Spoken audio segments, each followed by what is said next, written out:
Want to use ChatGPT to grow your business? Whether you're creating content, writing emails, analyzing information, planning projects, or improving customer communication, ChatGPT can help you work more efficiently. In this tutorial, I'll show you how to use ChatGPT for business in 2026. So let's get started. First, sign into your ChatGPT account and open a new chat or create a project for your business tasks. Keeping related conversations together makes them easier to manage.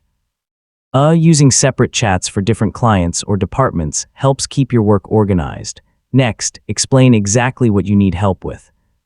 You can ask ChatGPT to write emails, create marketing content, brainstorm ideas, prepare reports, summarize meetings, or generate business plans. Providing detailed instructions usually produces more useful results. If your account supports file uploads, attach reports, spreadsheets, presentations, PDFs, or other business documents so ChatGPT can analyze the information and answer questions based on your files. Working with your actual documents often leads to more relevant responses. Review the responses and ask follow-up questions to rewrite content, adjust the tone, expand ideas, simplify explanations, or create different versions for different audiences.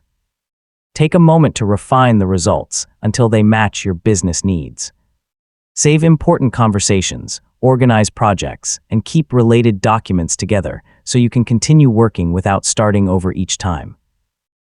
Staying organized can save a lot of time on long-term business projects.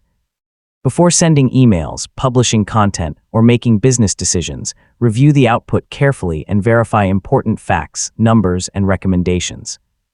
So you've successfully learned how to use ChatGPT for business, and that's how to use ChatGPT for business. Whether you're managing projects, creating marketing content, writing professional documents, or analyzing information, ChatGPT can help improve productivity and streamline your workflow. The more clearly you describe your goals and review the results, the more value you'll get from every business task. Thanks for watching, and I'll see you in the next tutorial.